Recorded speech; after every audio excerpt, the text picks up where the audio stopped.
crap. I'm sorry. Now you can hear me. So, great news. We'll start over. Hey, guys, welcome back to the Rockford Ordinance. It is March 13th, Wednesday, 8:15, and it is time for coffee and Kalash. So here we are. No coffee these days. We're doing the Peach Red Bull. Still trying to get them to sponsor us. Doubt it'll ever happen. But if Brandon Herrera can do White Claw, I can do Peach Red Bull. Anyhow, and it's non-alcoholic, right? Then again, I think Brandon just shoots it. I hope he doesn't drink that stuff. It's disgusting. Anyhow, I'm glad you can hear me now, but I want to get one thing out of the way real quick. Sometime during this podcast, I'm going to take a short commercial break. Should be longer than 30 seconds, maybe a minute. But why do you say? Well, no, it's not prostate issues, bladder issues, that kind of thing. No, much better than that. At some point, Mrs. Rock will be getting home being our motorhome for now, for another 3 months, maybe 4 months. Seems like we just started like a year ago, right? But she'll be getting home and the dogs will be barking, going crazy and all that. So I'm going to take a little commercial break while she does that, gets home, gets settled in the back of the RV, and you don't have to sit here and listen to all the craziness. But got some good stuff for tonight. We are going to talk about Mr. Brandon Herrera, the AK guy. Love him or hate him, you've got to admire him.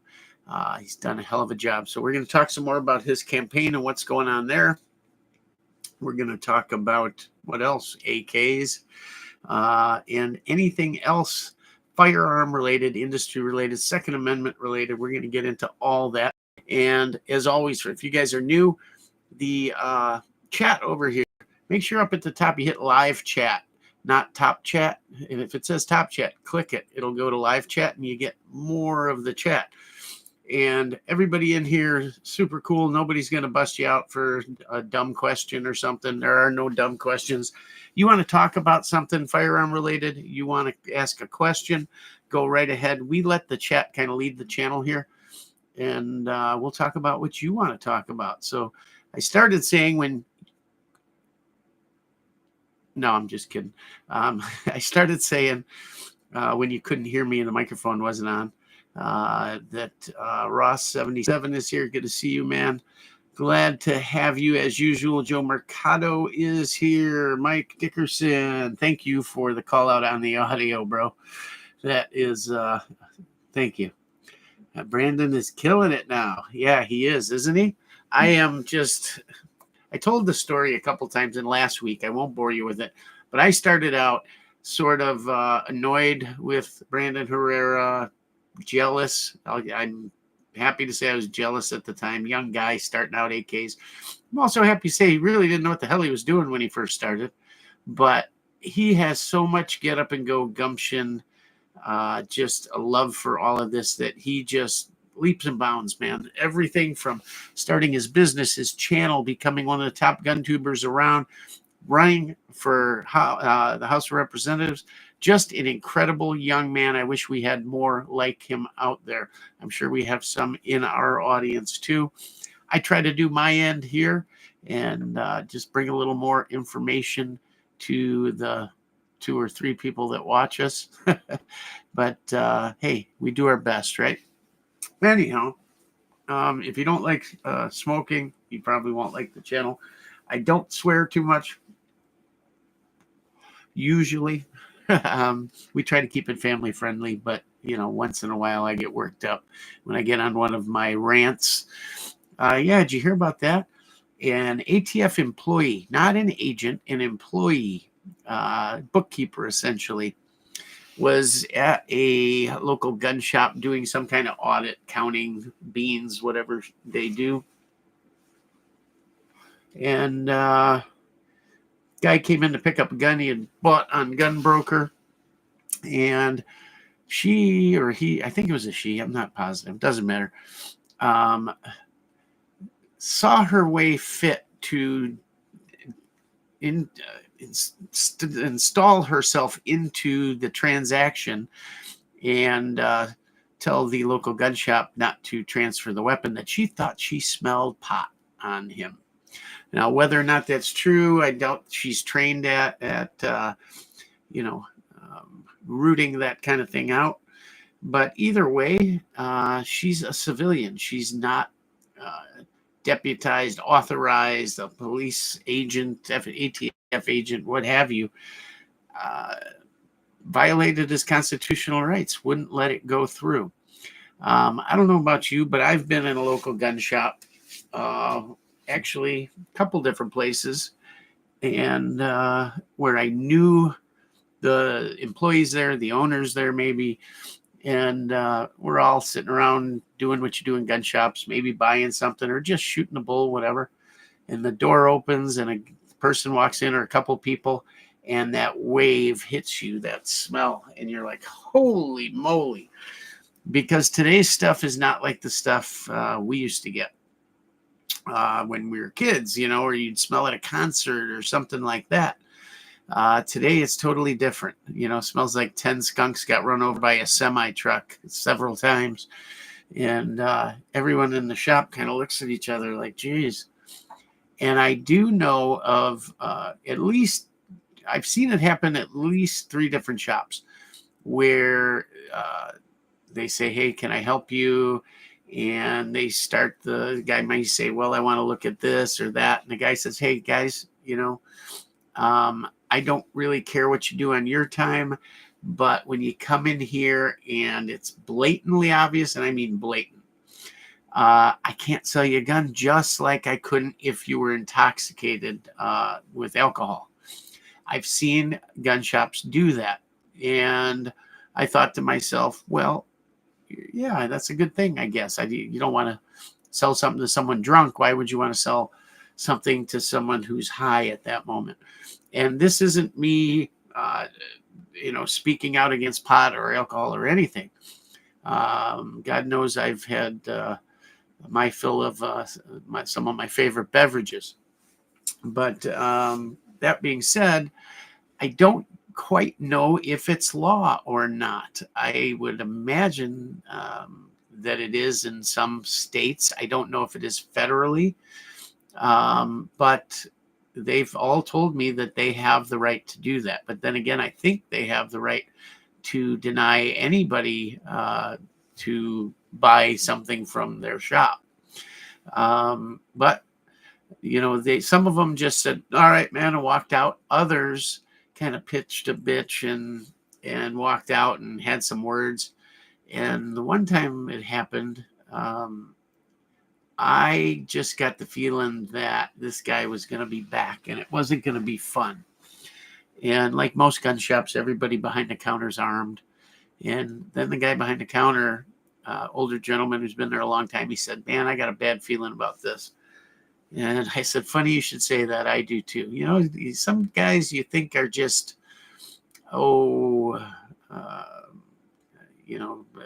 of hot air, and others you go, that guy seems like, yeah, he'll back up what he says.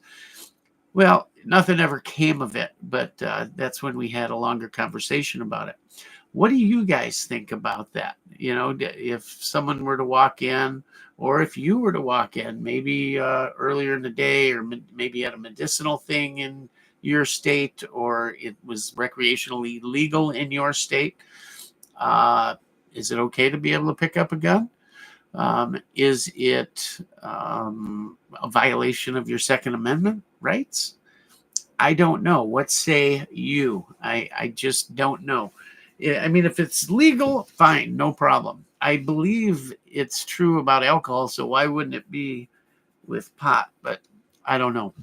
I was never one of those guys that liked smoking pot. I think I can tell you this. I did in freshman year of high school and never touched it since. I just figured I could get tired and hungry on my own. So I don't know. But from what I understand, today's stuff is totally different. Not that it matters, but just wondering what you guys think about it. Should not that the ATF, well, 2 things. Did this civilian ATF agent have the right to stop that sale? I say no, absolutely not.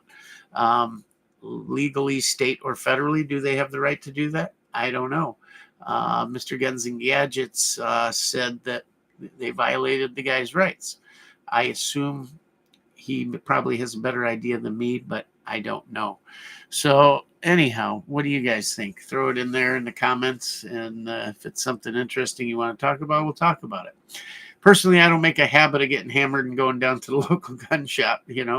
After all, I'd probably spend way too much money, and I'd get home and forget about the dealer or somebody canceling the sale. My wife would cancel the sale after beating me over the head with it.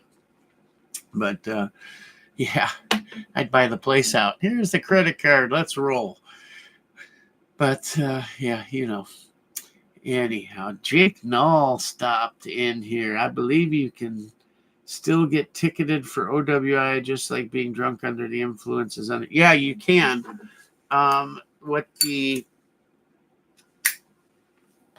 What the problem is with it is they have a hard time telling just, I guess, how high someone is.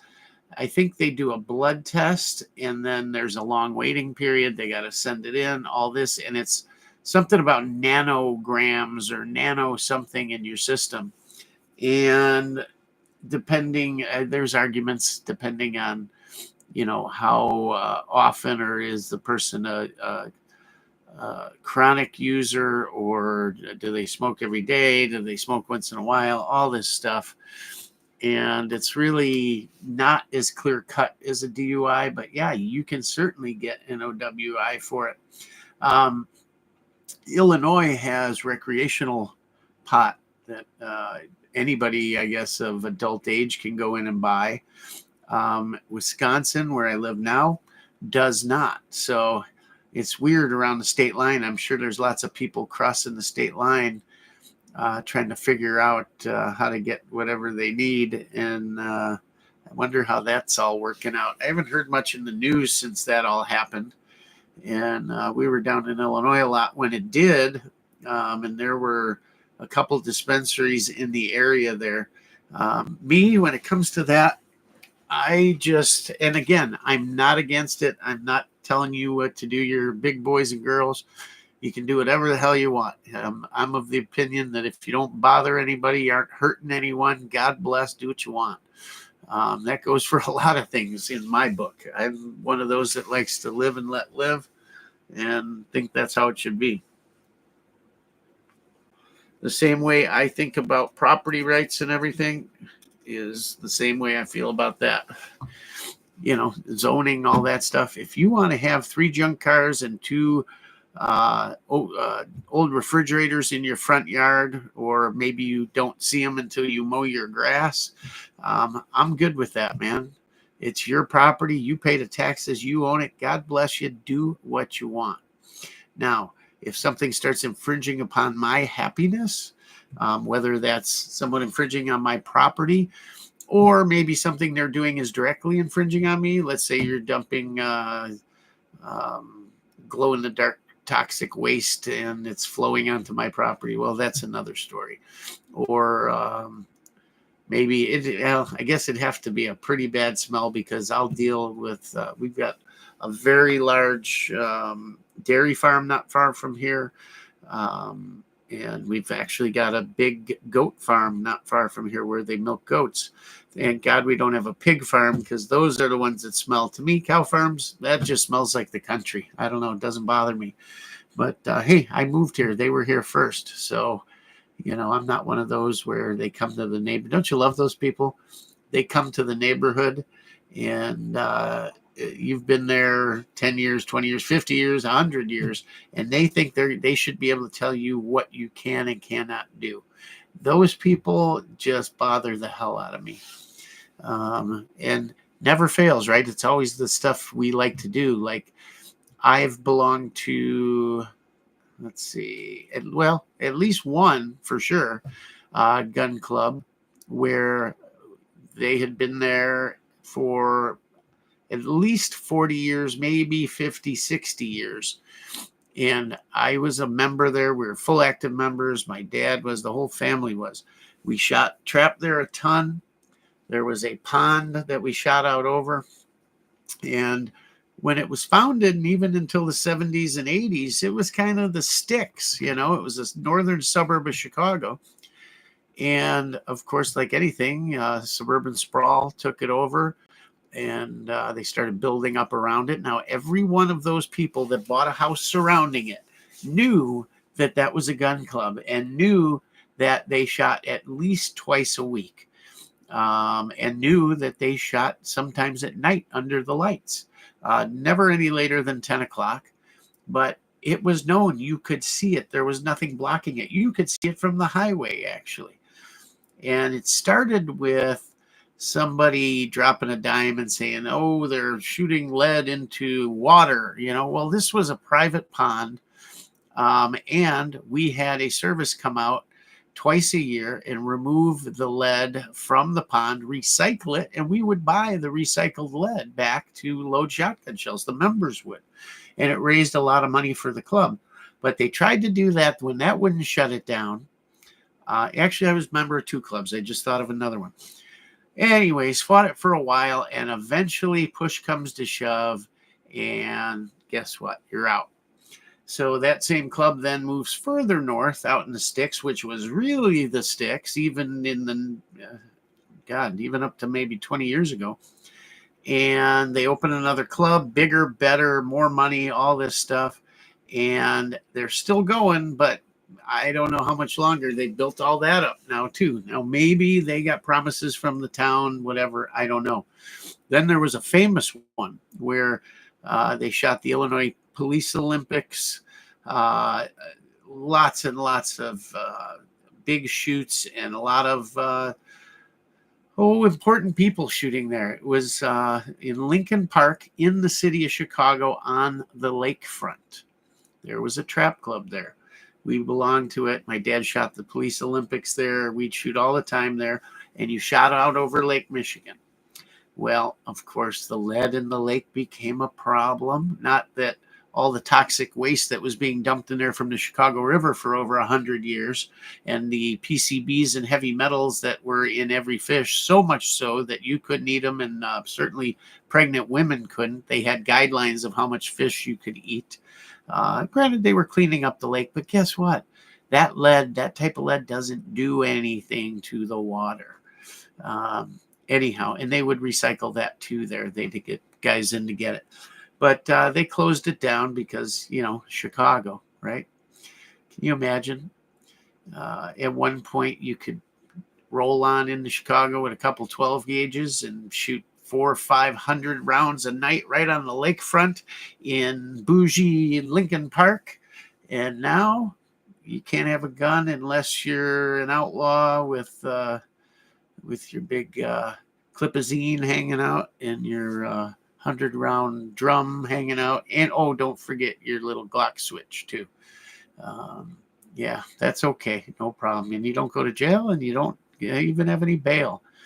Maybe you sign your name once or twice, and see ya. I'd like to know just how many gun crimes Chicago actually prosecutes in a year, because it just seemed, even in murder cases, felon with a gun, unlicensed or no FOI card, all that stuff, and they drop it always, always, always, always. The only ones that would pay the price, so to speak, would be people like you and I. Oh, here we go. Somebody must be home. I told you I'd be taking a break for about a minute because Mrs. Rock is getting home, and we will be right back to talk. So give me just a moment and we'll go. But think about that. I'd like to know how many people. All right, it's getting a little loud. 30 seconds, guys. We'll be right back. Thanks.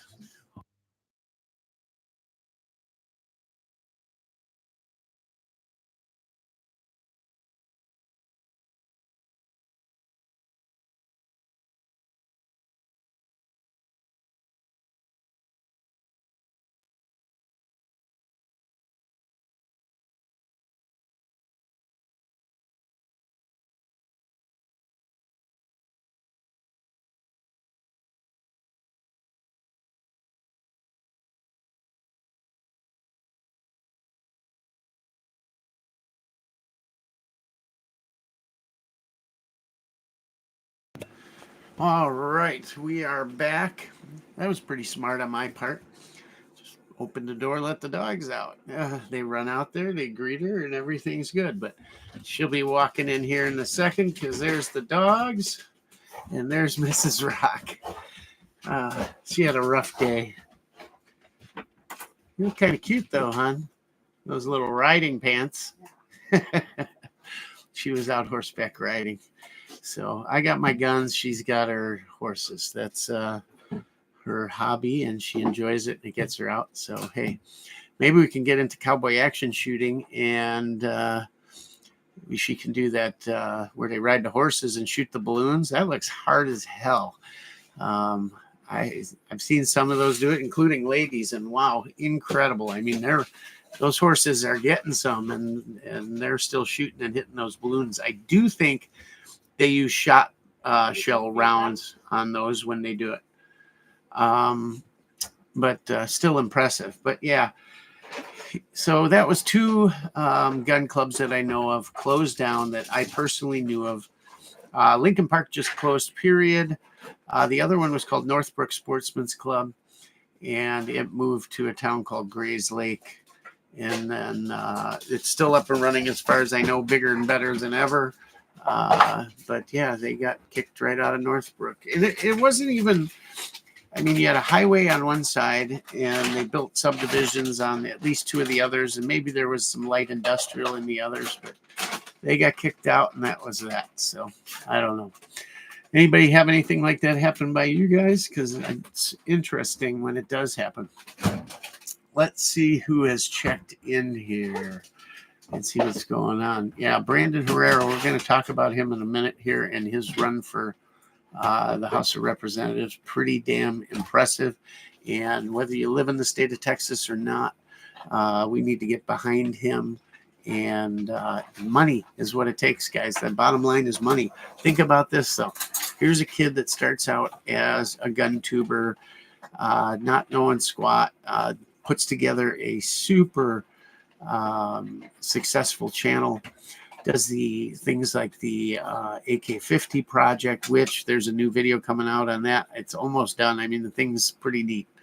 Puts that together, all his other businesses, and he just impresses the hell out of me. The kid's got a lot of get up and go. Smart kid and working hard. We need more kids like him. And now he runs for Congress. Why? Because he's sick of watching his rhino representative. It was his district, and it's a district that runs right along the border where all the problems are, including Eagle Pass and all of that, from El Paso to San Antonio, maybe. I don't know. That whole side of the state on the border. And he was sick of watching his representative do nothing and vote for a bipartisan gun bill, voted for another bill, something about, I don't know, transgender rights or something like that. But he was sick of watching his rights be taken away, and he did something about it. He ran, and they kept him from getting over 50% of the vote, which then forces a runoff. So Brandon came in second, and it's this Tony Gonzalez and Brandon Herrera. It is so. The college kid? He's a YouTuber, AK guy. Is his name? College kid, and I think Kentucky. Oh, that there too. That didn't hear back from his representative, decided to hit the ground, knocking doors, and he got the nomination. Yeah, well, and you know what? Brandon did the same thing. He got all the other gun tubers together, Iraq veteran, donut operator, Grand Thumb, all these guys, just talking them up, backing them, and he took second place. So he's in a runoff. If you go to BrandonHerreraForCongress.com or .gov, I should have looked again, I forgot. But you have until April 2nd to donate some money, and they will put you in a raffle where you can attend one of the big YouTuber shoots. I don't know if it's the Iraq veteran shoot or what, but all the big stars are going to be there. So that doesn't include the likes of me, you know. But actually, I could probably get there if I wanted to with a couple of calls from some good friends that would help. But, you know, we'll see. I don't know. I tried to get to – I was invited. I could have went to the Iraq veteran shoot. I've been invited to the Zastava shoot, the primary arms shoot, stuff like that. You guys saw the Zastava shoot. I wasn't able to go to the primary arms shoot, but I am going to try to make Kalash Bash or whatever the one is in October. I'm going to try to get there for that. So let me know if any of you guys are planning on going to that. There's also AK shoot here in Wisconsin, something on the Tundra, it's called. I would definitely try and make that. It'd be nice to meet some of you guys in person and shoot some fun stuff. And who knows, maybe we even talk Mark Krebs into going or something like that. That'd be kind of cool. So, yeah, Jake here, who joined in the combo here. Jake's been over to Mr. Krebs's shop with us on a Saturday, just having fun, screwing around, building guns, showing us the stuff. Amazing place, huh, Jake? It's absolutely amazing. To pick that man's brain for half an hour is unbelievable. Just to see the stuff that comes out of his brain that he starts putting together, these prototypes, and maybe finishes them, maybe they don't work, maybe he just lost interest, but there's a rack of them, and you go through them and you can just see where his mind process is going. Sometimes you can't. Sometimes you're like, what the hell is he thinking? But anyway you cut it, it's super interesting. Not to mention some of the stuff. He's got like a big cannon there, like a World War II, some type of artillery on wheels. He's got a M60, all kinds of cool stuff. It never ends. Every time you look around, you see something else, which is really cool. But again, let's see who's here. So Joe Mercado Ross, thank you. Mike Dickerson. Jake said about the OWI thing. Chase Kelly is here. Hey, good to see you, man. Chase is in here all the time. Super good dude. And glad to have you. Who else? Chicken farms are by far worse than really? Well, you would know. Jake works for a chicken farm. You want free range eggs? Yeah, tell your wife to save her money because I think the door is about that big. That makes them free range. And every morning they come in with a skid loader into the hen house, whatever, which they're giant buildings. And it's like Soylent Green. Here comes the scoops, and they scoop up all the dead ones that died overnight. And the chickens don't even look like what you would think chickens are. They're missing half their feathers or more. It's not a pretty sight. It really isn't. If you can have chickens at home, have chickens at home. And when you do, you'll find out that, yeah, if left to their own devices, they are not the neatest or cleanest of animals. But it's good to have them. They're fun. We are about to get ours back to the homestead. We had some good friends, neighbors that when we sold our house and bought this property, and for those of you that don't know, this is our RV we're living in while it's being built. Plus we were going through the winter. We didn't even have power here yet. So I brought my chicken coop there and the chickens, and they've been raising them with their flock the whole time. And we're finally going to get the small coop here and the chickens here, get them used to the property, see how some of the predators around here are. Hopefully the coyotes, we can keep them at bay, and a lot of raccoons too. But it's fun to have them. And as soon as the house is done and we kind of have a layout of where we're going to put things, because I want to keep them closer to the house. So at least at night, if something goes on, we can hear it.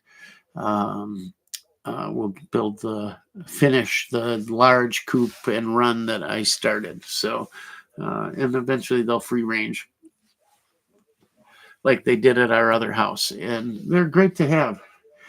Our dogs get along with them fine. The cat would like to grab them, but they can defend themselves. Trust me. And yeah, it's a good time, lots of good food. And if we got enough of them, we either give away or sell what's left. There's a few people on our road here selling duck eggs and chicken eggs as well.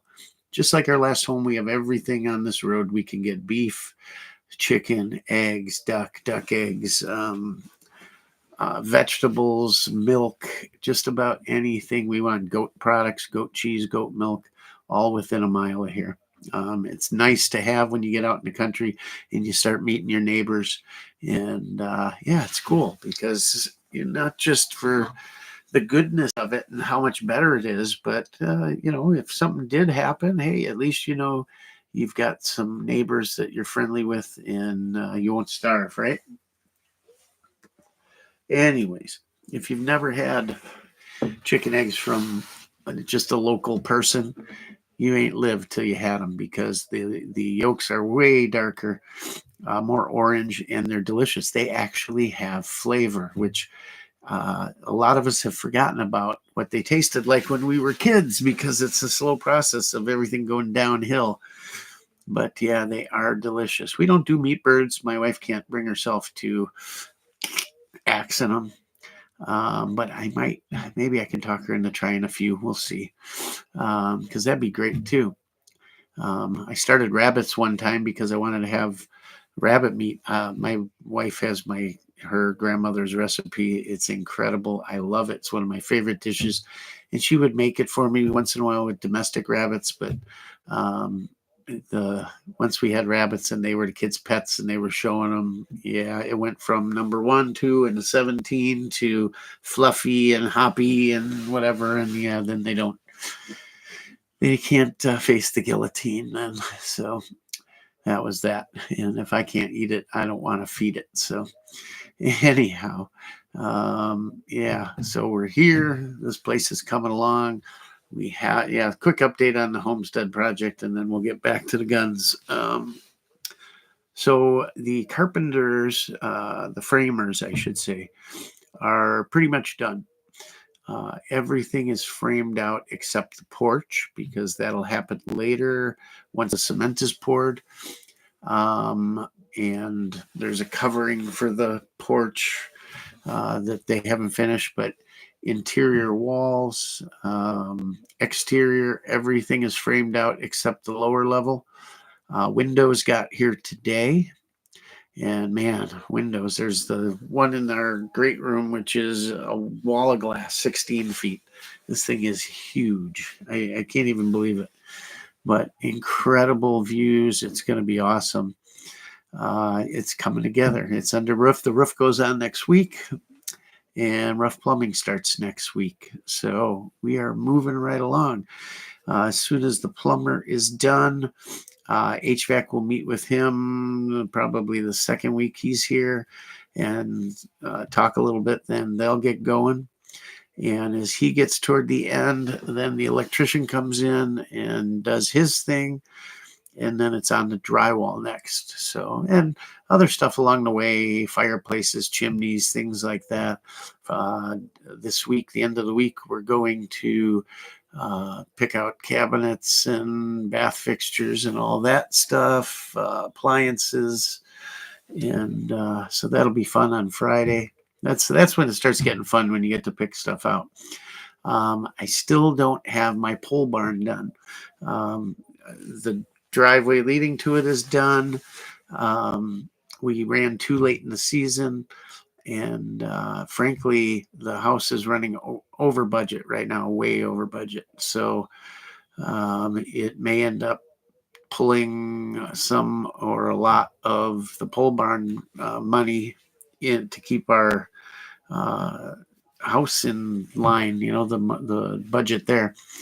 So I don't know. I'm sure I can get the shell up, but the cement is the big cost on that.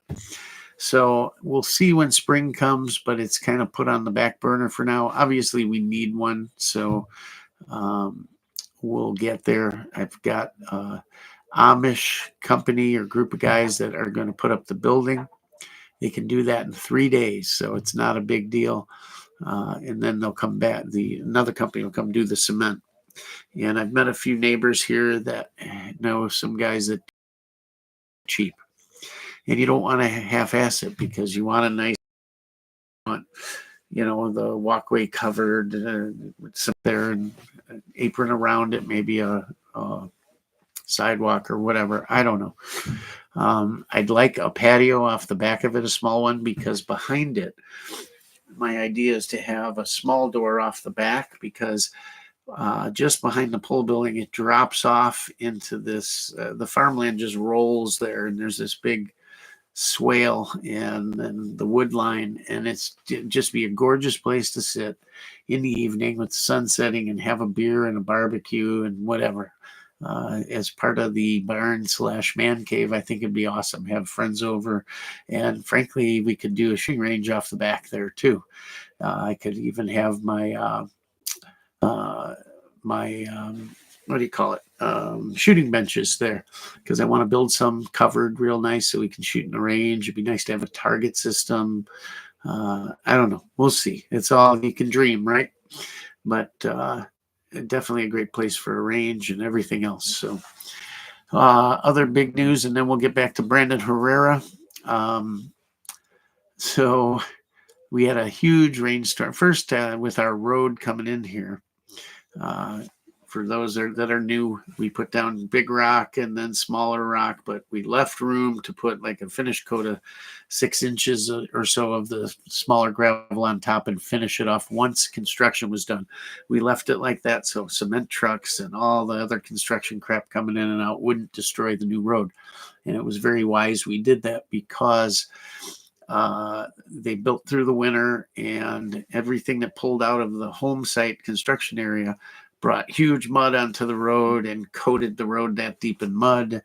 And then we had 2 feet of snow from a big storm that melted off really quick and left a lake at the bottom, about 80 feet across. And then we got 2 inches of rain a week or two ago that came in a few hours and flooded it again. It's still wet, maybe 15 feet across, but another day or two should dry up. We're going to have to put a culvert in there. Part of it is because the farmland is higher than the road, because they dug down and didn't finish it off with the rest of the rock that brings it up to that level. So it makes a really nice trout stream all the way down. And once that's done, it'll be okay. And once we level the side of it and get some grass in, because right now that big rain, it brought all that farm black dirt over the road, and it just became a slurry of mud and sand and road gravel fines and all that. And it's like a slurry of cement and mud, and I don't know. So anyhow, after that storm, there were some big rain ruts, and I had a box blade, and I was going back and forth on the drive, filling in all the potholes and all that. And it works really good. And I bought a cheap, I call it a beater tractor. It's a Korean TYM, which is a really good name. They've been producing tractors 70, 80 years, South Korea. Their new tractors are fabulous. I was looking at them the other day. We got a new dealer up here, and really nice. I want one so bad I can taste it. But a 47 horsepower tractor with a cab, air conditioning, heat, the whole 9 yards. Beautiful tractor. 31.5. It's a steal. Compare that to a John Deere or anything, which are great tractors. And frankly, I've looked at them. They're finished a little finer.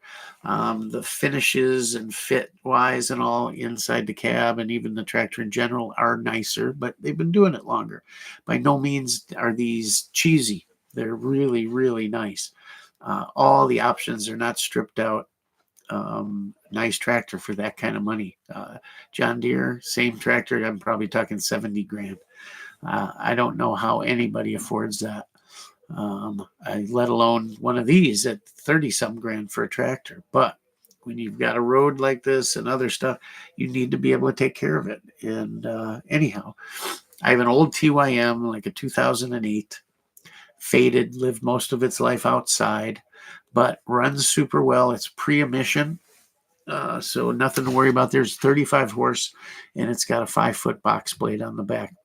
We've got a little bit of a hill in the drive, and I've graded it a couple times at least, and this time I had made 2 passes, 3 passes. I'm coming back. I got a full box load of gravel, so heavy, and I'm going up this hill, and it's really struggling. At one point, it came to a halt. I had to put it in 4-wheel drive, got it moving again. I was in mid-range. I went to low range. Still, it was tough. It was chugging. And all of a sudden, boom, it stops. But the transmission there was grinding, crunching, banging, crashing. It sounded like I blew the transmission to smithereens, right? I couldn't believe the noise. I couldn't like reach the throttle fast enough to shut it down. It was making horrendous noises, and I'm like, oh, what do I hit? Shut it off, So I shut the throttle down. All the crashing and everything stops. I shut it off. I'm like, holy cow. I get out. I look, no oil, nothing. I'm like, I start it. It starts right up. It's running just fine, idling. This is hydrostatic transmission, by the way. So I hit the pedal, no forward, no reverse at all. However, front hydraulic bucket's working. The rear hydraulics are working. Mid and rear PTO are working. Everything except it won't go backwards, forwards. No noise, no grinding when I hit the pedal, nothing. Although it feels like there's some spring pressure, but I'm not overcoming that hydraulic. So the pedal felt real light. I'm like, I don't know. I couldn't see. It was almost dark. Went back up, had dinner. Then my wife came down and towed me back up with the truck. Left it for the night. Came back the next day and looked and found a linkage with two little ball joints at each end, and those had sheared right off, and the part was laying there. I'm hoping that when I get the new ones and put it together, that was the only issue, that it didn't tear itself up when that happened. So keeping my fingers crossed. But even that tractor, 35 horse, TYM, South Korean, it's actually the same as a Mahindra in that same range. They made them for Mahindra. It's lived its life outside, but everything works. Cruise control, nice ROPS bar, lights, everything. Nice 3-point, nice bucket. You can't find a utility tractor from 25 horse to 40 horse. I don't care what the year, for under 10 grand. You just can't. Try finding one for 10 grand. It's hard with a bucket. Without a bucket, you might. You'll find like old 8Ns, stuff like that. But you can't find one for under 10 grand. And that's what I paid for this, plus the blade, the box blade. And yeah, it's got some issues, a few things. I had to rebuild the joystick for the loader, and some of the pins for the 3-point were missing. They had just thrown bolts in there and stuff. Well, you guys know me. I got to have things how it was from the factory. So I put, new top link pins and stuff like that, and got it all squared away. Really nice. So everything's getting there. I ordered those two things, plus the grill had been smacked in by, who knows, a branch or something. So I ordered a new grill for it. 2-part grill, $19 a piece. The TYM logo was the most expensive at like $28 or something. So that'll put it all back together. It'll look nice at least, although it's faded. We'll try and buff it. If not, I'm going to paint it, get the new stickers for it, and it'll look pretty damn good once the hood and the loader are painted. I'll be proud to own it at that point. It's nice. It's just at my age, if I'm going to be plowing or blowing snow, out moving stuff, doing stuff, taking trees down, moving material, whatever the case may be, it gets really hot. It gets really cold. And when you're doing a drive of this size, you're going to be really cold out there in the wind. So a cab sounds really nice, but it is a luxury, and it's something that we'll see. I'll fix this tractor up, make it look good, maybe make a little money on it, and then maybe get something else and fix that up, make a little money on it, keep going until I can buy that one, because it's really nice. But yeah, it's in the future, little bit by bit. So anyhow, ran into my neighbor the other day, and we were talking about shooting. He's a big deer hunter, so we're kind of working together. He's going to help me do some food plots here and plant some clover and some different things. When he does his, doesn't really, well, I guess he does border me.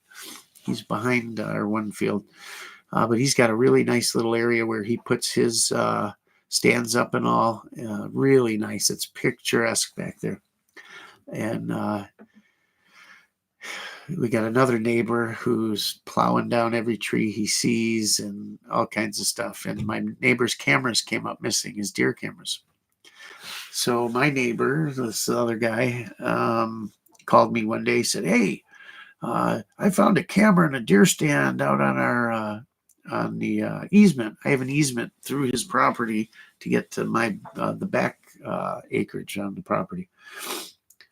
And I said, "Yeah, I got a camera out there. I don't have a deer stand, but I got a camera there on the easement." "Well, it's on my property." Wasn't going to make a big deal out of it. Apparently, he doesn't understand easement, But he had taken it down. He said, "Oh, well, it's yours, so I'll just set it there by that deer stand." I said, "It's not my stand if you didn't know that deer stand was there before either of us bought our properties. I saw it with the realtor. And at the time thought it was on my property. It's actually on his." He says, "Oh, well, there's just too many people coming back here and this and that." I said, "Well, we're at the property now, so we're trying to keep them out, put up some trespassing signs, that kind of thing." I asked him, I said, "Do you deer hunt?" He said, "No." I said, "Oh, well, would you mind if I took that stand then? If you want it down, I'm happy to take it down." And it's a nice stand. It's a hanger, climber. Well, no, not a climber, just a hanging stand. And it's got the metal steps, like 3 steps in each piece that you can carry with you, which they put in backwards. The steps should angle up like this. Whoever put it in the tree, they're angled down. So I'm up there in a snowstorm trying to cut it down. It's been up there so long that the straps have grown into the tree. So I'm up 20 feet hanging out one arm. These things are angled this way. My boots, I'm hugging the tree. I'm cutting. I get through one strap, and all of a sudden my foot goes shoo. And if it wasn't for hanging on with the one arm, I would have fell 20 feet with a knife in my hand, and it wouldn't have been good. All kinds of branches below on the ground, probably would have been impaled on something. And at that point, I'm holding out with one arm. I fold the knife. I stick it in my pocket. I grab the tree. And I said, "That's it." I climbed down. I'm not that young a man anymore. I said, "I'll get my son-in-law to do it next time he's here. Or I'll get a ladder out there or something." But yeah, nice stand. Anyhow, my other neighbor, the good guy I'm talking about hunting with and all, 2 of his cameras come up missing. Now he borders this other neighbor's property. And after he told me he took down one of my cameras, I told the other neighbor, because he came here, he said, "I know you didn't take them, but did you see anybody out here?" I said, "No, but my other neighbor here took down my camera." And I was trying to think if he said anything to me about he found other ones. Maybe I'm talking myself into it, but I almost thought he said something like that. But I told him, "You may want to talk to him because his area borders this guy's property." And they're clearly on the other guy's property, though. So he was out yesterday. You know when he's here because he's in a bobcat for hours on end. And he doesn't know how to disconnect that little beeper for reverse. And oh my God, that grates on my nerves for hours on end. And apparently all the other neighbors too, because they're all talking about it. Anyhow, I said, "Hey, the guy that borders you is here doing the beep beep thing." He says, "I'll be over in 2 minutes." He says, "You want to meet me in the backfield? You mind if I cut through yours?" I said, "Dude, you don't even need to ask. Just, yeah." So I walk back there. He's already talking to the guy, and we get up there and we're talking. He's nice enough. But I don't know that he understands a few things about property lines and easements. But he says, nope, he didn't have them. He didn't take them, didn't touch them. Well, we leave, and I said, I didn't hear that part. So we leave. I asked the neighbor that's my friend, I said, "What'd he say?"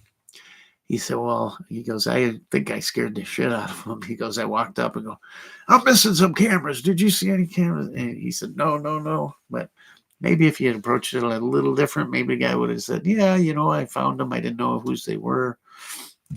I don't know. Maybe someone else took them, but I don't know how anyone would get back there. It's a mile off the one road. You can see clear shot the whole way. And the farmers on that side, they watch. They know who's coming in and coming out. I don't care what time of day.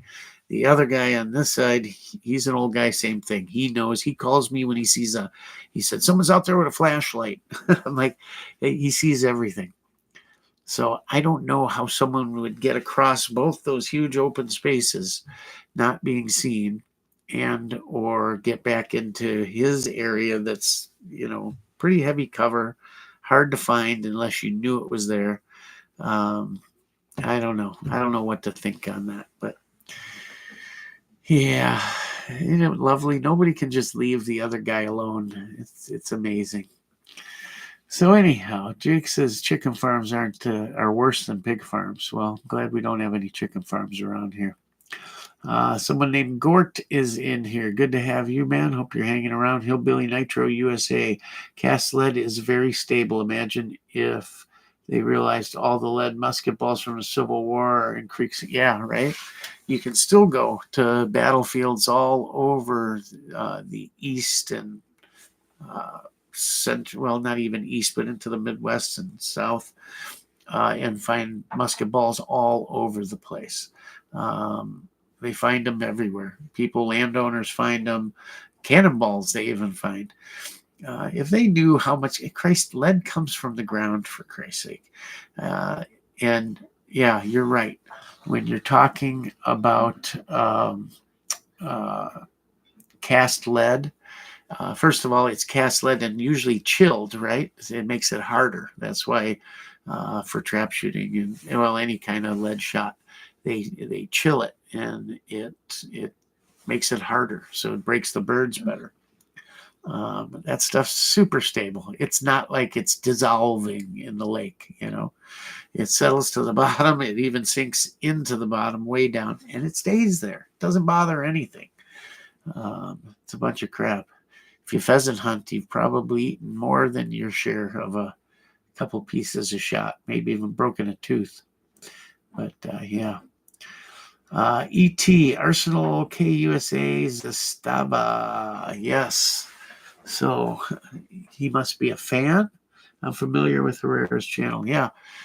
Guys, I can't tell you how proud I am of him. Just amazing that he's done this. And we need to support him because these are the kind of people we want running for office and getting in. If he wins, that's one rhino out. He's in. What do you think he's going to vote for our rights and maybe the border issues and things like that? And the great thing is, his entire heritage is Hispanic. So they can't say, oh, you're a racist, you're this, you're that. He's Hispanic. His family came here legally, all that good stuff. And he doesn't like what's going on down there. I don't think anybody does. It was a different story when this was a young country, but not anymore. And happy to have people when they do it the right way. But you just can't not know who's coming across your borders. Without a stable border, you are not a sovereign nation. You just are not. I also think that people are forgetting about our northern border. There's lots of information out there, news report articles, YouTube videos, all kinds of stuff about our northern border. Lots and lots of that border are very rural, to say the least. Much of it is wilderness areas. And when you see pictures of it, there's areas where there's tracks cut through the woods, mostly on the western side of the country. I forget how wide it is, but it looks to me like maybe 40 yards, something like that. And there's towers every so often. I think those towers are Canadian. I'm sure the U.S. has some too. But they have plenty of footage of cameras of groups of 4 or 5 individuals running across carrying heavy packs that look like bales of drugs running across the northern border. And it's a huge problem. It's just not publicized like our southern border. Canada is kind of a route for a lot of people coming here legally and illegally. I have a ton of, I got a good Russian friend who his whole family immigrated through Canada and then here. A lot of Eastern Europeans. I also think there's Asian, a lot of Asian continent, and by that I mean not just Chinese and that type of thing, but a lot of the stands, Afghanistan, all those countries coming through there. We think of the Canadian border crossings maybe in Michigan or on the eastern side, and it's pretty well patrolled, and you don't see people illegally crossing the border, but they are. And notice you don't hear one word. When's the last time you heard anything about the northern border? Zero. They're not publicizing it. And with the person in charge up there, yeah, Mr. Trudeau is not exactly what I would call a friend of our country. He is balls out socialist. Frankly, he'd be perfectly happy with the communist government up there. Look what he's done to his people up there, the rights they've taken away so quickly. Started with military weapons, and then it went to handguns overnight, just banned it. He announced it and done. And then after that, they went for the rifles. Anything holding more than 7 rounds, I think. So even lever actions. There's tons and tons of that country that are wilderness, where there's lots of towns that are only accessible by 4-wheel drive vehicles or air, where they need their weapons just due to wildlife and other things there. There's real dangers, and lever actions are going away. Lots of guys come on the channel here from Canada, leave me messages. Please don't let what happened to us happen there. Don't allow it to happen. You're the last hope. It's bad up there, guys. Look at the trucker thing, what they did to them with shutting down their accounts and all that. It sounds pretty familiar here. Look at J6, what happened there, and all the other stuff. I don't know. I just find it amazing that there is nothing said, nothing reported on our northern border, which is crazy. But ET here said Arsenal, KUSA, and Zastava. So we got a KUSA fan here. I have nothing against KUSA. They make some really cool stuff. I'd like to own one or more, but I always say to buy imports first. Just better. Imports can go away at the drop of a hat. Just like Vepers did. Nobody thought that'd be gone, and boom, gone. So always buy an import if you can. But I love Arsenal. I'm an Arsenal fan. Hopefully, it looks like he is too. And Zastava, I like anything Yugo. You guys know that. There's some big GOA show in Knoxville, Tennessee this summer. Cool. I like Knoxville. Anything between Knoxville and Chattanooga, that's the place to live to me, along the Smokies there. It's a shame you can't live in the Smokies, but there's very little private property actually in the mountains. At least it seems. Or not much for sale. I don't know. I think the government owns most of it, actually. Let's see, Orient Fixer's here. Good to see you, man. A Chi-Town native. Eggs are a staple of my diet. One of the few things I'm allowed without restriction. Hey, perfect food. Remember when they said the eggs were terrible for you, cholesterol, all that? Now they're good. They're good for you. The world's perfect food. I love eggs, man. I had egg salad and sandwich for lunch today. I could sit down and eat half a dozen hard-boiled eggs like nothing. Scrambled, fried. I don't care how you make an egg. I'm in. Delicious. Ross, I always loop steel cable locks around the tree on my trail cameras. It's not 100% theft proof, but at least it deters the honest folks. Yeah. When I first put my first camera out here, I bought a camera cable lock, and you can tighten it up and it locks on it. And I kind of thought, this is stupid. It's my property. I'm way back here. They can't even get back here. The corn's so thick and everything. And but they're expensive, especially the cell cams. And so I put it on there. And the second one I didn't. And now see what happens. I'm glad I did. But yeah, you never know.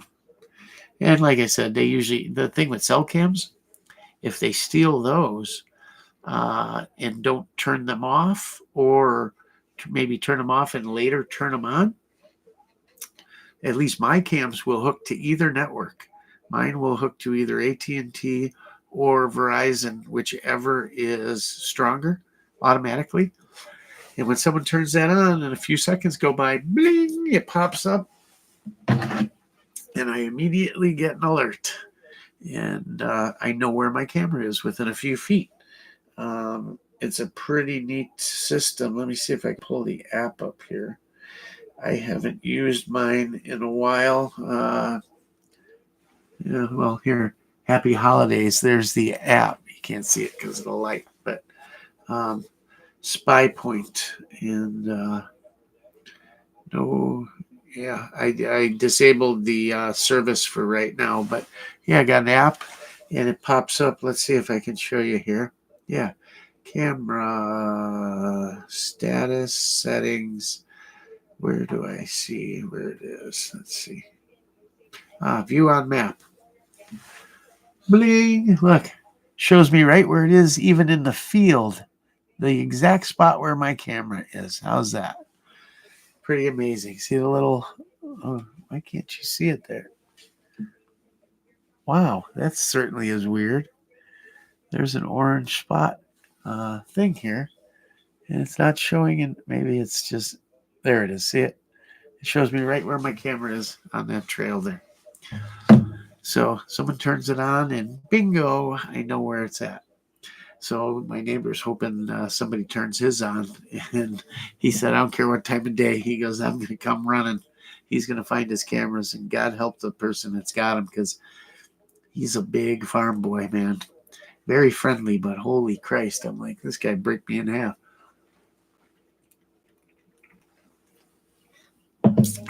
Anyhow. What else?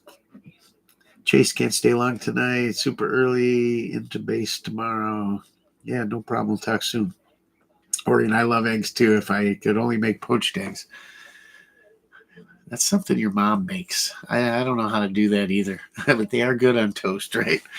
Anyhow, Brandon Herrera's campaign.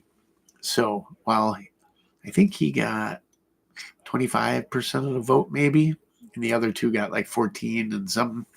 So he wasn't close to winning, but it was enough to do the runoff. So now it's Brandon against this Tony Herrera. And he could do it because, frankly, people don't like this guy. And he has no clue what he's talking about. When they ask him questions, he can't even come up with names, stuff like that. He's anti-2A for sure. He's voted against it on the record. He's a rhino, and we need him out. And it doesn't matter that it's not your state, because one day, hopefully, it happens in your state, and people that care will back them. Now, think about how important that is. We need every seat we can get, right? Plus, we need those seats filled with good, solid people. Not to mention, he's the representative on that border there, Eagle Pass, all that stuff. So to have a strong representative there is really, really important. And Brandon's, I guarantee you, he gets that position, he's going to work harder than you've ever seen anyone work. I can't say enough how proud I am of this guy. But if you go to BrandonHerreraForCongress.com, you can give any amount, and that's what it takes, guys, because the Republican Party and or Democrats are going to be piling money onto this guy. And that's all it takes. It's name recognition and how many commercials you can put out. Now, Brandon is traveling everywhere. He's getting every bit of notoriety he can. All these other gun tubers are helping out. I'm not a Grand Thumb or an Iraq veteran, but I'm here to tell you, please, if you can, it's in my book, it's the most important $5 you could give to anybody. Plus, if you go there and do it before April 2nd, you are entered into a raffle to receive a free trip and admittance to this big YouTube gun tuber shoot, where any guy you watch is going to be there. So you got that. But yeah, give him a hand, man. It's amazing. He announced his campaign at the Young Americans for Liberty yearly meeting. And he did that program when he was a kid. It's a great way for Republican, right-leaning young people to get involved in politics. And he learned a lot, he said, through it. It's what got him going. And, God knows the Democratic and the left do it, get young people involved, indoctrinate them, all that stuff. We say indoctrinating, for them, but for us, it's we teach them, we mentor them. But it's true. Common sense is common sense. And having open borders is not common sense in the least bit. So if you can spare a couple bucks, go over there and help them out. It's a true grassroots movement. It's truly just, independent YouTube people, personalities, just like you and me, showing how we think and who we want to represent us, whether you're in that state or not. Because if we keep a majority in the House and get the Senate and everything, that's what matters. That's what you need. Wouldn't it be great to have a super majority come next year? Have the presidency and the House and Senate? It might be a tough call, but hey, it's just a matter of who outworks who and who outspends who. So this is a great chance to do it, and a great chance to help someone that you're familiar with. And I don't know many people, young people his age, with as much drive to do the right thing and support the right things as Brandon does. And I hope he listens to this and hears it, because, bro, I got a ton of respect for you, man. I really do. More than I've had for anyone in a long, long time. You truly, truly amaze me. I can't say enough good things, and I'm happy for you. So I hope it works. He said, he really didn't want this job, but he felt he had to, and that maybe, just maybe, there was a way forward, and he found it. He didn't go watch the video. He just put one out. It's the AK Guy channel, and he says, we lost, but we won. and it's true. And he'll explain the runoff and all of that. It's pretty cool. And it's so funny to see Brandon's face up there with the other two candidates, like on the evening news. It's hilarious. If you've ever met him or know him, it's just way too funny to see this gun tuber with these hilarious videos. I find him hilarious, at least. And some of the comments and things he does, it's funny. I'm sure they're going to attack him for some of it, but hey, he's a regular guy, and who could you want more in a position like that than a regular guy that understands regular guy problems, right? And we all have those, so kind of neat. Just go support him. That's all I can say. Going to try the OPTIC mount on the new Zastava underfolder. Yes, I am. As a matter of fact, I know it's out. And I was going to call them the other day and email them. And I went looking for the guy's email I had that invites me to the Zastava shoot. He's one of their social media guys. I must have either not saved it, or I lost the email or something. So I can't remember the guy's name to save my life. And I've only met him like 4 times. So I feel stupid calling and asking. But I got to get a hold of them, see if they'll send me one. Because, as you can imagine, times are tight here at the channel.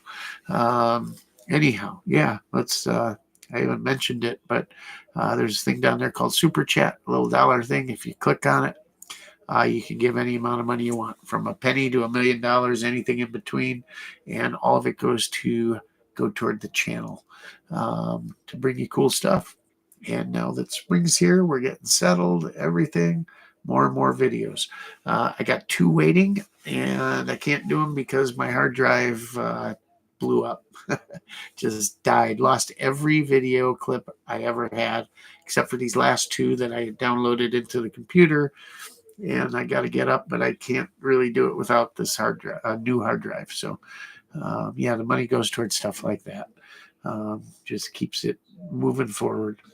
Ross, I have a mount on order from Zastava, 124. Yikes, but cry once. Yeah, I will let you know. I told you guys I tried out the Zastava mount for the regular ZPAP, and I know who makes it for them. It's a company that does a lot of stuff of theirs, comes out of China, other than their Pro line that is made in the US. I think this is not part of the Pro line. And it's okay, but I think they either misdesigned it, or this particular one, they didn't finish machining it because it locks in the wrong spot. And it's almost like they made a stop in it, and none of the other ones have this. And it doesn't go far enough forward to where it really should lock. Does it work okay? I guess. Is 0 repeatable? That's questionable on it. This new one, I'm hoping, works better because they're the only game in town right now. I'm sure RS Regulate will come out with one. But to me, RS Regulate's the way to go, man. That's the best mount out there, but they are pricey. By the time you're done with a lower and whatever upper rail or mount you choose, I bet you're almost $250 now, something like that. I don't know, $200. I also like the Arsenal mounts, SM 13. Those are pretty cheap, and they work great, and 0 is repeatable. I don't think they're as strong as in RS Regulate. And then I've been looking forever. If anybody's got one, it's made by Arsenal, and it's called their SMV 13, I think. It's got a V in it. And they were made to fit the folding stock Vepers. And it's the only mount that'll work on that gun, other than RS Regulate makes one that'll fit. It can't get by the way the side folder works. It can't. The regular ones can't get on there. I would love to find one. I haven't seen one in forever. I may just be missing them, but I don't know that they're even making them anymore, because Vepers you can't buy a new one. So how smart is that to make a product for something nobody can get? They may have had some stock, but I haven't seen it. If anybody has one, knows one, comes across one, I would love to get one. So I have one for my Vepr. Anywho, we were messing around with actually our SAM 7 side folder. And God, I when a certain gun's there in your collection, but if for whatever reason you haven't picked it up, or maybe it ended up toward the back of the safe and you just didn't pull it out. And one day you go, you pull it out. This is the one I got with the OD green furniture, and I have an original Circle 10 waffle mag in OD green, one of the original ones, not the remakes. So it's got the OD green mag and the furniture, and the furniture is no big deal. It's just USA made furniture, but it's something different. And you know me with OD green, and then the OD green Bulgarian sling. I'm looking at it over here, just looking at how handsome it is. God, what a nice gun. Again, I'm not a milled receiver guy, but yeah, it's just sharp. I like it. Anyways, I was messing around with it, and I ran into a video from another AK YouTuber who was redoing a video on cleaning, servicing your bolt.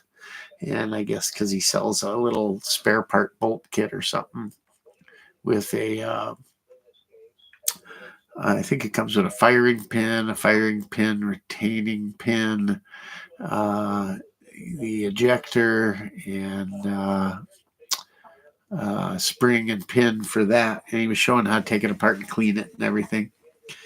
And I got to thinking, because rarely do I take apart an AK bolt. When I'm cleaning it, I'll spray it down with oil and wipe it off and throw it back in the gun, unless maybe lacquer cased ammo or something, and it's really built up in there and it's just nasty after a couple thousand rounds. But I thought, I couldn't even remember. I haven't put many rounds through my SAMs. So I pulled it out. I was looking at it, taking it apart. And arsenals have spring-loaded firing pins. And they're one of the only AK manufacturers that does that. And the reason some companies do it is it usually happened on SKSs. SKSs would get a bunch of gunk in the firing pin channel, and they were known to have the firing pin stick in the forward position. So the firing pin was sticking out past the face of the bolt. And people would always say, oh, watch out for SKSs, you'll get a slam fire. And for those of you that don't know what a slam fire is, that's when you load a mag or you load a fixed magazine in the case of an SKS, and you rack the bolt back and let her fly. Well, if that firing pin's sticking out past the face of the bolt a little bit, it strips around, it goes into battery, and as it comes into battery, that firing pin hits it, boom. And if that firing pin is sticking out, basically a fixed firing pin, that thing is just going to keep on running until it's empty.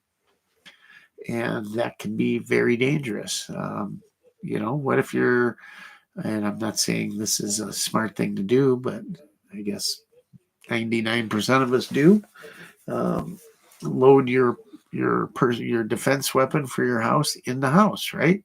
You don't walk out to the backyard every time you want to load your nightstand pistol or something, right?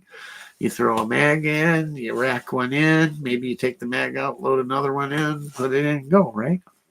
Well, what if that SKS is your weapon next to the bed, and you go to rack that first round in, and then you're going to put on safe and put it next to the bed, and you're standing next to the bed, you rack the first one in, and 10 rounds, or if you got a removable mag, maybe 20 go right through the floor, right? If you're lucky. And hopefully no one's downstairs. Guys have been, I do think the slam fire thing on SKSs is greatly exaggerated. I'm not saying it didn't happen, it does. Of any gun, they're known for it more than anything, really.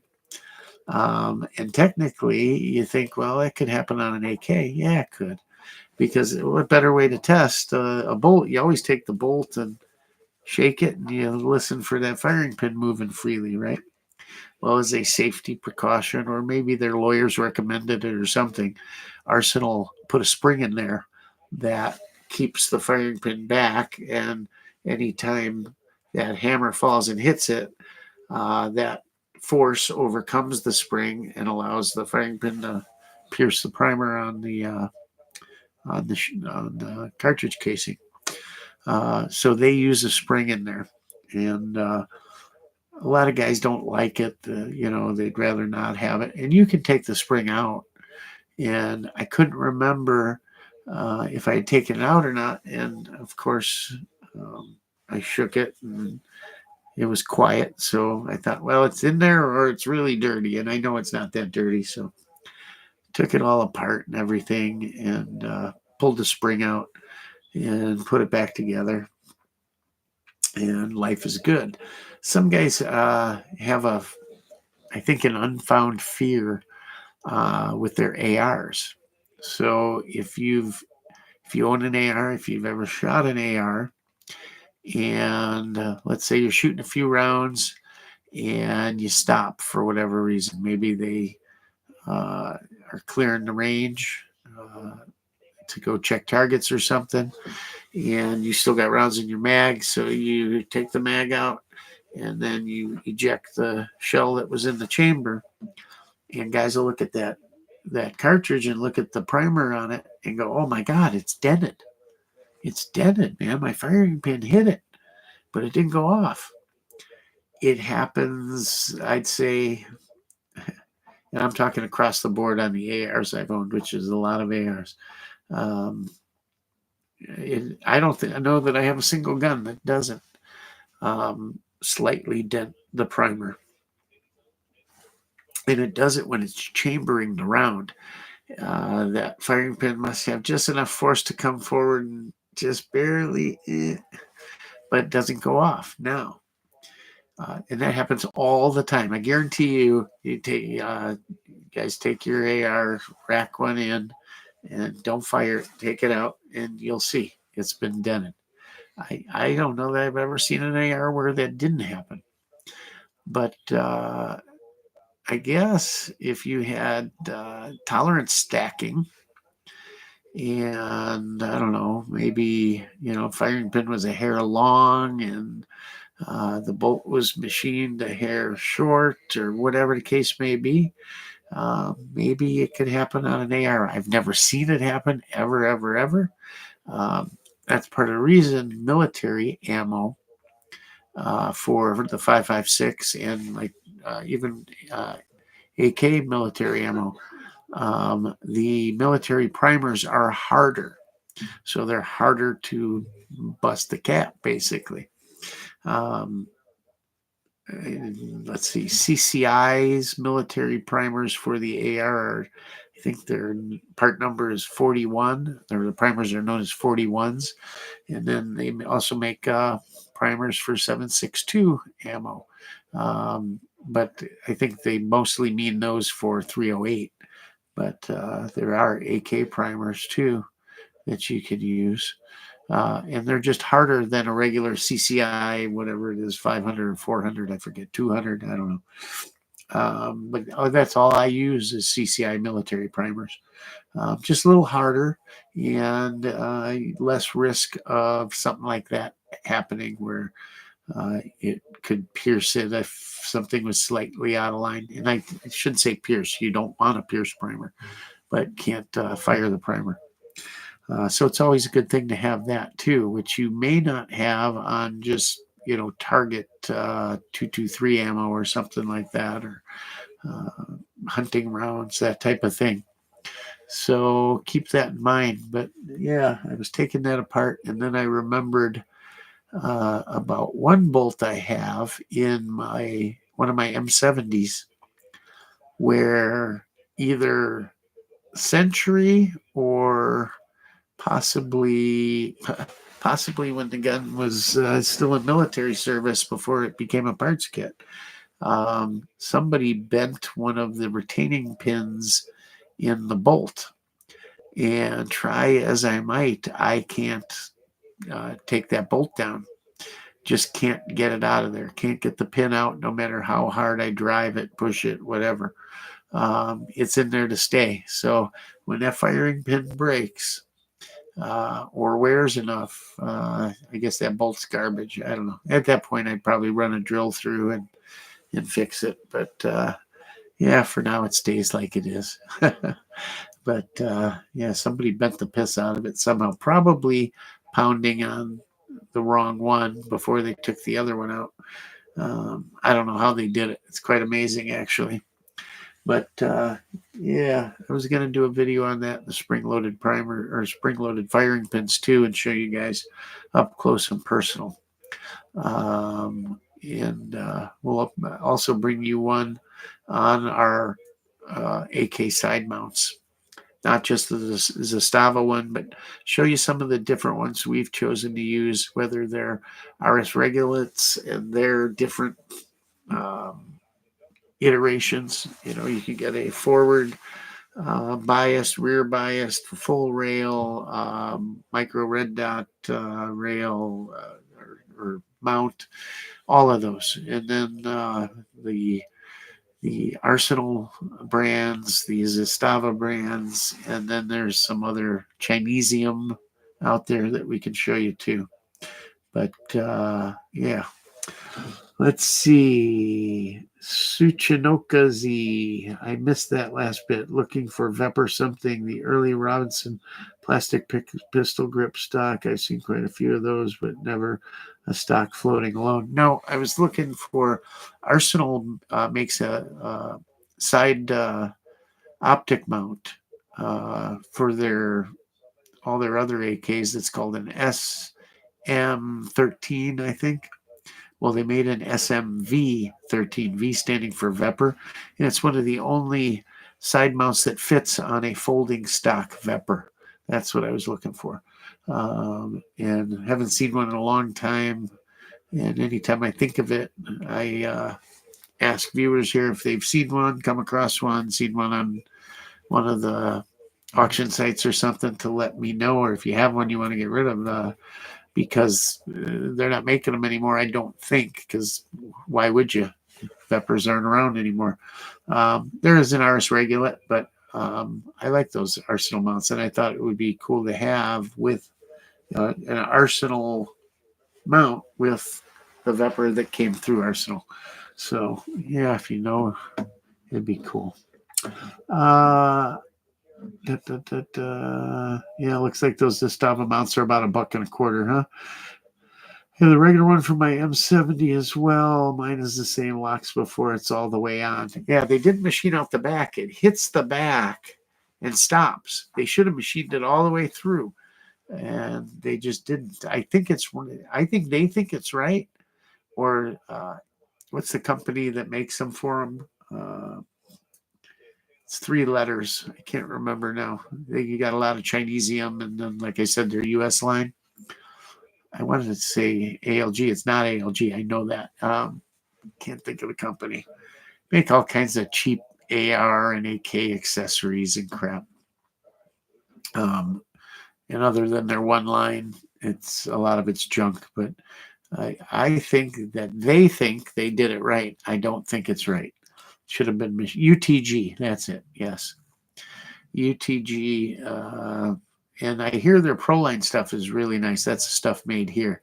But the rest of it, they're still doing red and blue and purple AR handguards and shit like that, I don't know how they sell that crap or how they stay in business. And every kind of M-lock and, forward grips and crazy bipods and all kinds of crap. Just one of those things, But they sell a lot to newbies, and in a pinch, I've bought a few of their things when I just needed something to finish something out. But I'm trying to think I bought a set of their AR.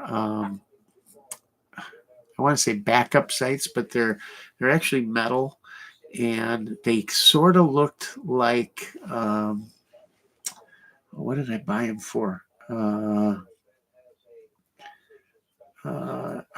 my Galil, my IWI Galil, when the Gen 2 without the sights, which to me are iconic on that gun. It makes it look like Galil. And these particular AR metal sights that they made it look more Galil-ish. But frankly, when you put them on, the height they were at didn't work out right on it. I don't know what somebody makes something that will work and look good on there. I really wish I had gotten a Gen 1 when I could have, because the Gen 2, it's a nice gun, great gun, just doesn't look as girlish. Anywho, yeah, what else you guys got going on? How's everyone's underfolders doing? Hope everything is doing well on them.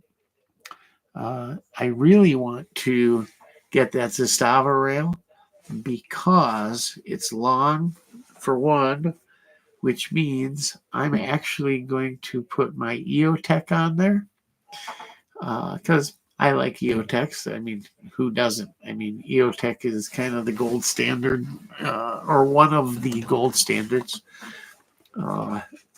Super rugged, literally military tested all over the world. You can even break the screen or the glass out of it, and it still works because you see that holograph.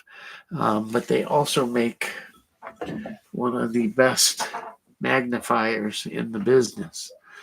And this is an EOTech. This is their latest one. The original one's a 4 power or 3 power rather. This one, I can't remember if it's 4 power or 5 power. I think it's 5 power. But yeah, an EOTech and this 5 power on there is a really nice setup. And it flips out of the way. So it'll run on the side like that if you just want to run the holographic sight.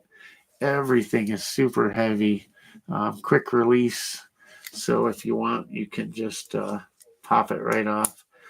You can't break these things. I think you could run over with a truck, it'd be fine. And listen how it clicks in. I mean, it's heavy duty. This is all rubber over it. And, yeah, it's fabulous. Basically, kind of like having a variable optic, right? You got your regular EOTech, and you throw this up, and now you're at distance. At first, I wasn't liking it too much. I thought, well, it's almost the weight of having a full like 1x6 or 1x8 on there. But you can take this off when you want to, throw it back on. You can run it on the side and still have the red dot essentially. And I figured with that long rail from Zastava, that'd be awfully cool on that M70 underfolder, right? And see how it works. Boy, I finally have my dream come true. My favorite AK, one of my favorites, the underfolder, my first AK, and I can actually put an optic on it and see how well this thing does. So yeah, I'm looking forward to that. I'm also hoping, I wonder if you guys want to actually see how I braid the, what do you call it, paracord on my underfolder stocks. It's easy. It's just, you got to do it repetitively enough till it's in your head, you know, and keep going. And it's great. It's soft. It doesn't look terrible on there. It gives just enough. I don't mind an underfolder, but that adds just enough. And if you're looking for just a little more height, it adds that. Just don't do like I did on one of mine and do it on both sides. I've told you guys this before because the other side would interfere with the safety. So, yeah, don't do that. But, yeah, looking forward to it. I actually was going to do a little shooting yesterday. And I went to a local gun shop to pick up some 7.62x39 because I didn't want to make the drive to my other barn to get some. And they didn't have anything except some ridiculously expensive, it's like 25 or 28 bucks a box. I'm like, are you out of your mind? This is 7.62x39.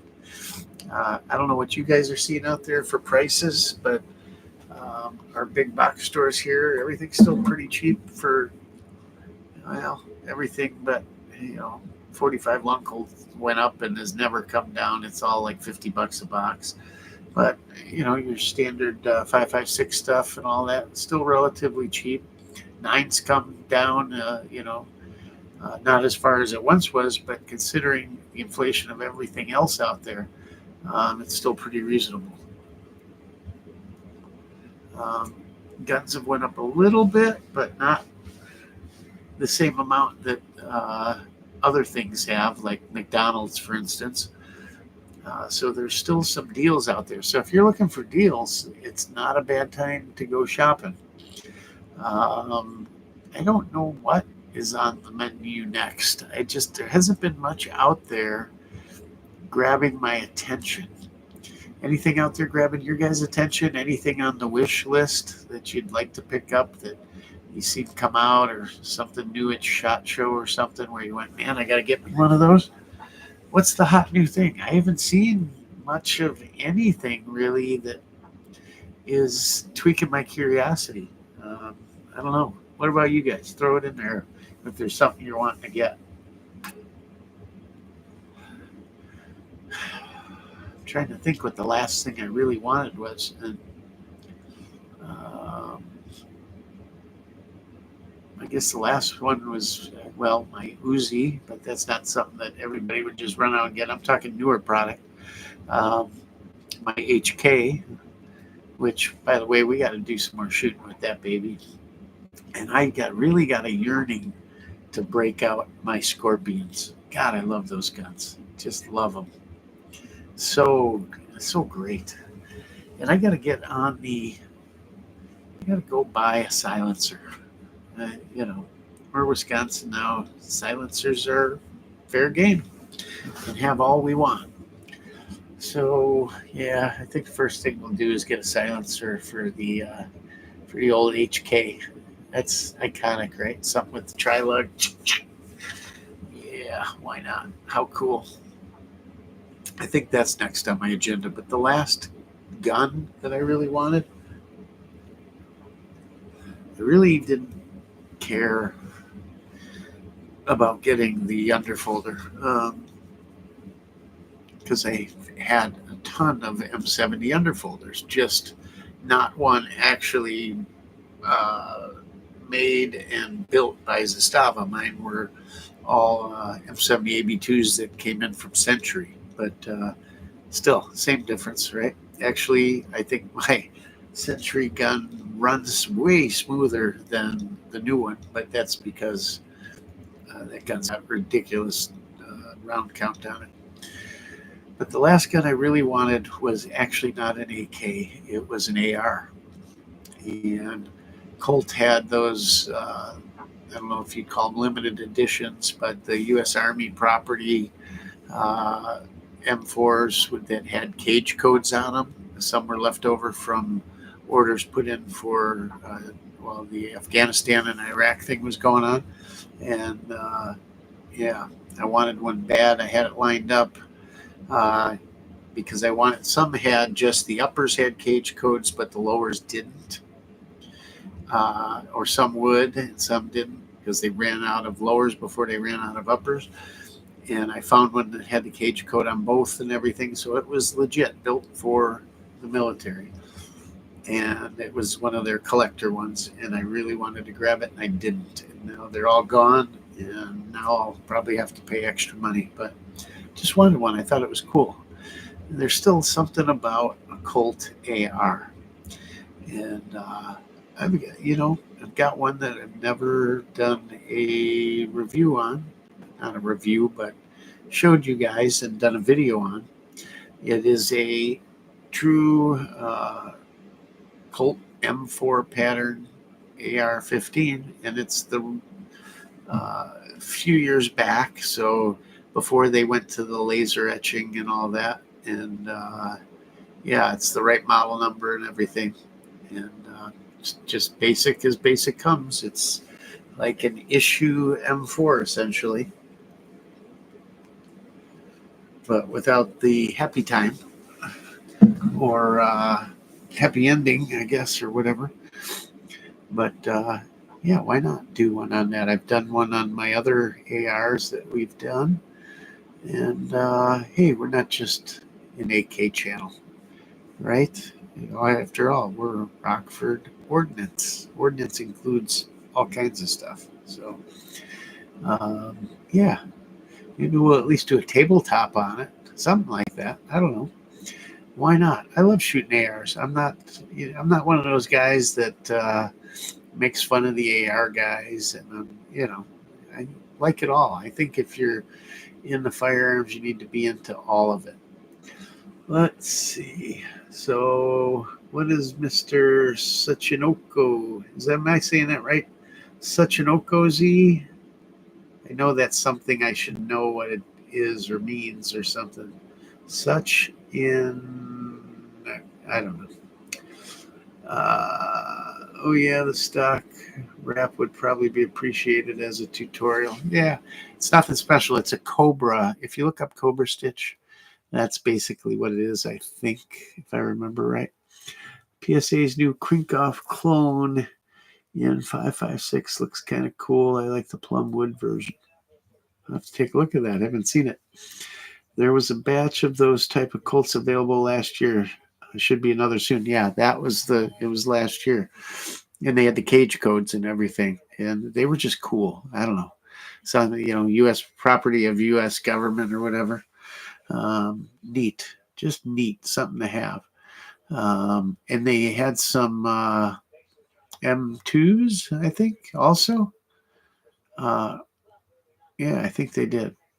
So if you were, from that age group when you served or whatever, you could get one of those too. And kind of neat.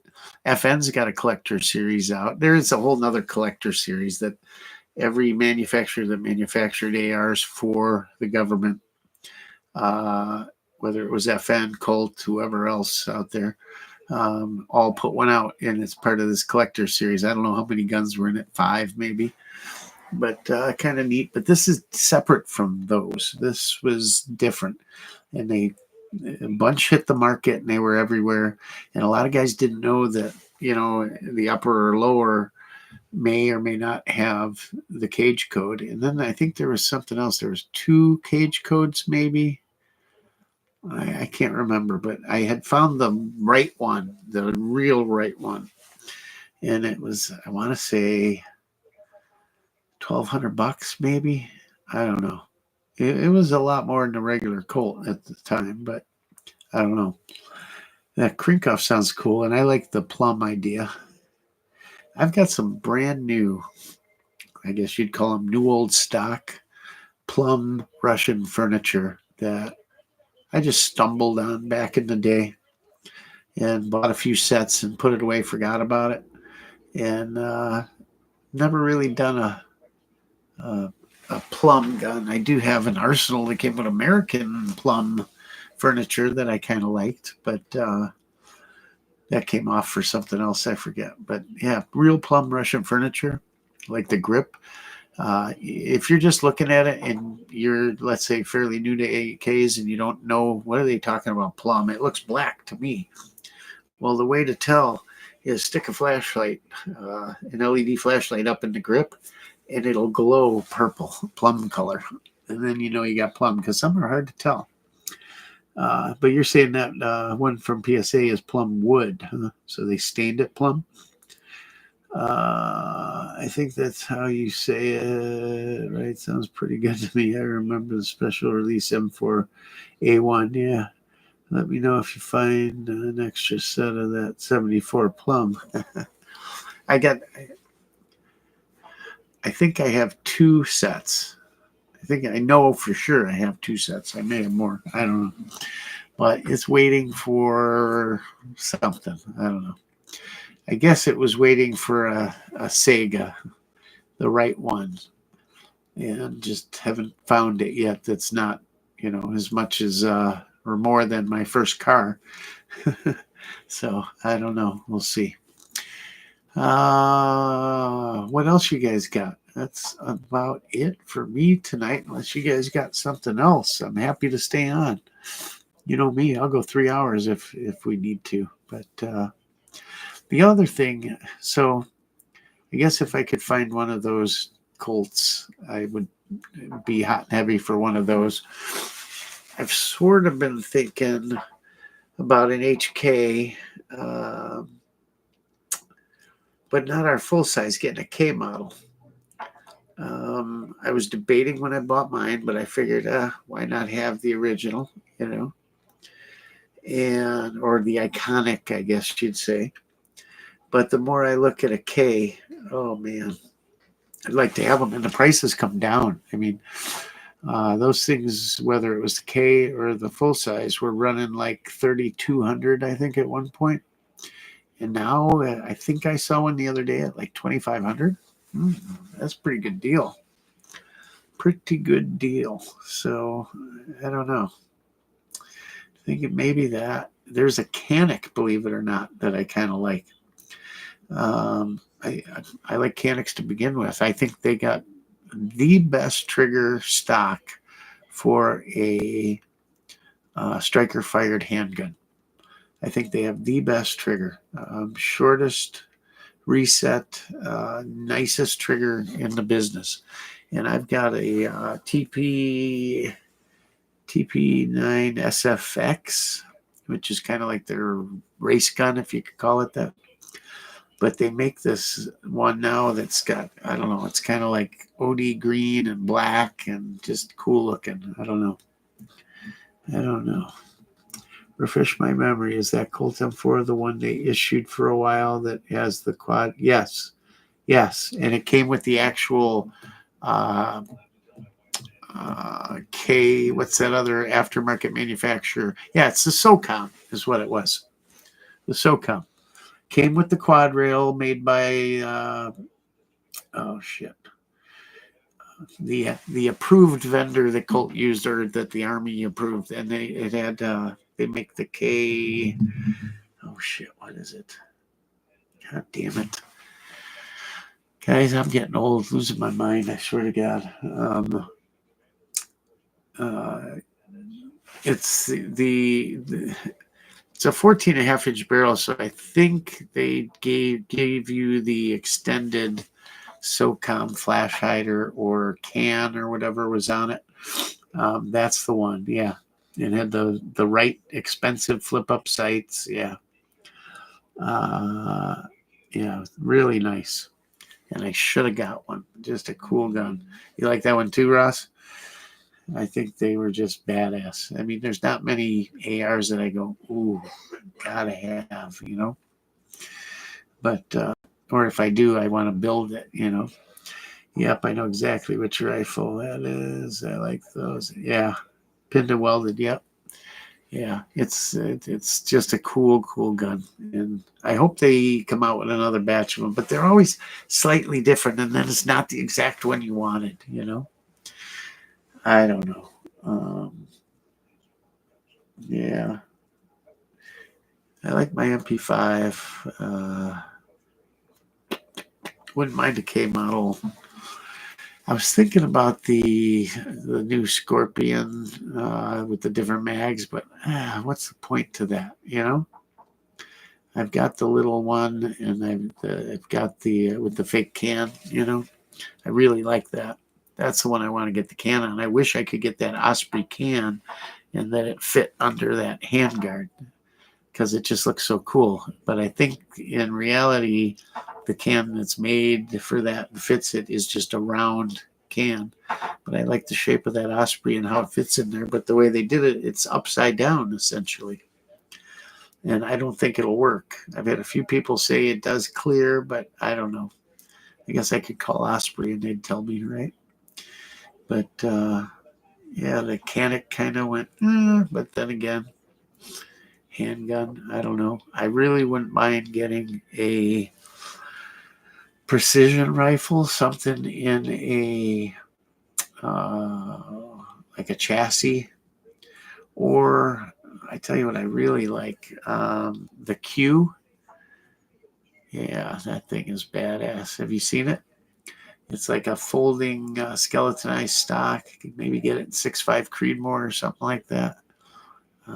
Those are nice, but very expensive. I don't know. Maybe I should just save up or sell some stuff and get a Barrett. Never had a Barrett. I found a hell of a deal right when Illinois' assault weapon ban was kicking in. There was a shop in Illinois that had the Shorty Barrett, which those are not really in demand, I guess. And they had one there, and it was like cheap. Like those are cheaper than a regular. I don't even know the model number. I'm not a Barrett guy, but you got to figure back. Well, I don't know if inflation hit those, but 10, 11 grand would get you a Barrett. And these were like $6,500 or something. And it was cool. And I thought, oh man, I could have a Barrett, you know. But even that's a lot of money. I'd have to sell some stuff to do that. I don't know. Thought about that too, going on a little spending spree by selling off some stuff. But you sell it or trade it to a shop and they're not giving you crap for it. I don't know. I don't know what else is out there. That's about it. That's all I can think of. Wouldn't mind having another grand, maybe. World War II, 1911 would be cool if I could find a nice one and a decent deal. Did get sued. Colt gets sued by LMT for that. I don't know. Not sure. Oh, what else would I mind? I wouldn't mind finding. Oh God, I don't know. I don't know what else there is out there that really trips my trigger. No pun intended. But what about you guys? I guess by your answers, there's not much out there that's new, interesting, cool. I mean, even the channels out there, nobody's testing anything, reviewing anything. There's just not anything really different, cool, neat out there. I don't know. M1 carbine. I just bought a carbine folding stock, waiting to find a good deal on a carbine passed up a Blue Sky import. So you bought a who makes them still? Inland? You bought an Inland, or did you buy an actual World War II M1 carbine? Maybe I should do a video on my M1 carbine. That's cool. I can't remember what mine is. Standard manufacturing. It's nothing like a Rockola or U.S. Postal Meter, one of the cool ones. But it's nice. Very, very, very nice.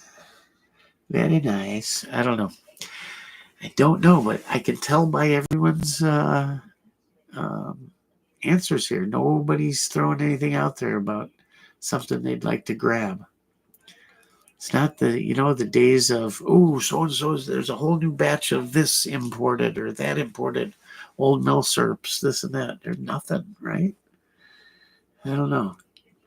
Got a neighbor who's told me he's getting rid of some of his dad's guns or grandfather's. He's got a Swiss Schmidt-Rubin and a couple other interesting things. I may have to go talk to him. Might be kind of cool. Let's see. Colt Canada continued developing it, huh?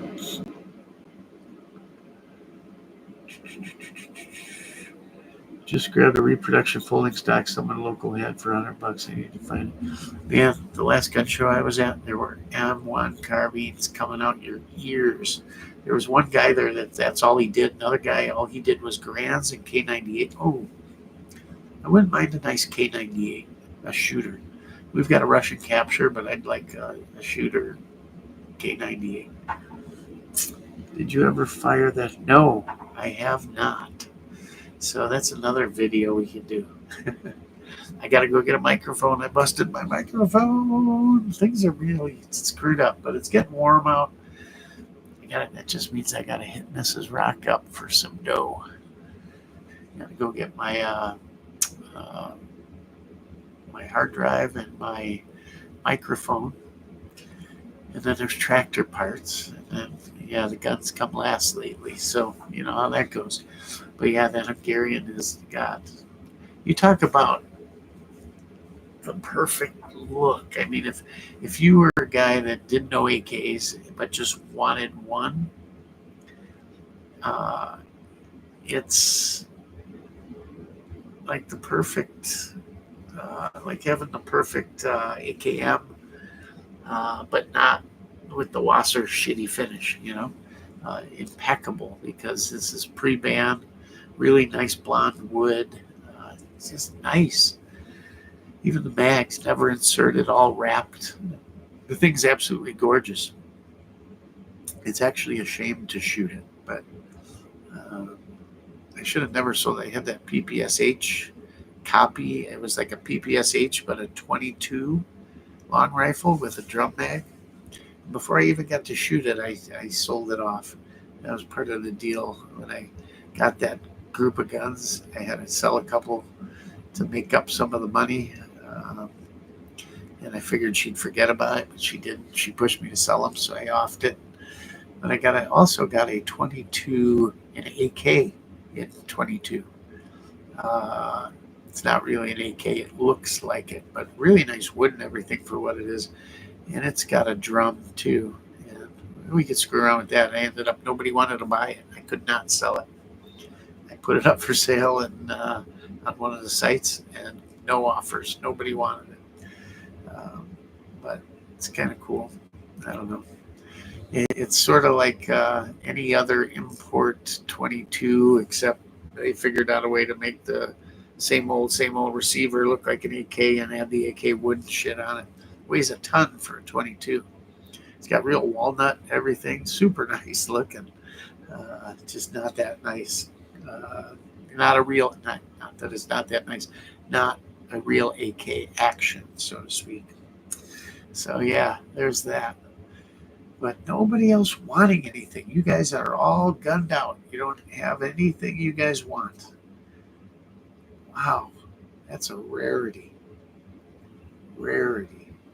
I wouldn't mind a 4570 lever action, but I don't know if I do the all blacked out and then tactical it with a red dot and stuff, or if I would do the stainless with the gray, the gray wood. That's a good looking rifle. I don't know which way, but then I thought about doing the all black with the bigger lever, a Kydex riser slash stock ammo holder laced on there, and a big MRO red dot on there or something, and maybe a muzzle device or something like that. Just one of the tactical 4570s.